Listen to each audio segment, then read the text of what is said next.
কিছুদিন আগে মায়ের সাথে বাজার করতে গিয়ে হঠাৎ রাঙা আলু চোখে পড়লো। মনে পড়ে গেল মা ছোটবেলায় আমাদেরকে রাঙা আলু লাল মিষ্টি বানিয়ে দিত। আমি আমার দিদি ভাই মায়ের হাতের এই রাঙা আলুর মিষ্টি খেতে খুবই ভালোবাসি। আজকে তোমাদের সাথে এই রেসিপিটাই শেয়ার করব।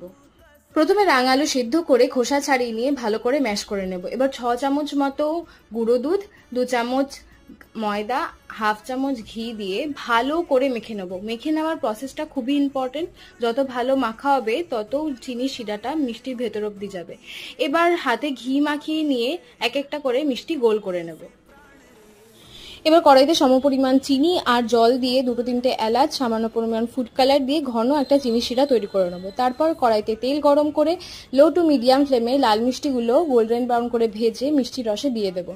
কিছুক্ষণ মিষ্টি রসে রেখে দিলেই তৈরি দোকানে থেকে সম্পূর্ণ ভিন্ন ঘরোয়া রাঙা আলু লাল মিষ্টি। যদি রেসিপিটা ভালো লাগে তাহলে একটা সাবস্ক্রাইব করো, আর লাইক শেয়ার কমেন্ট করো।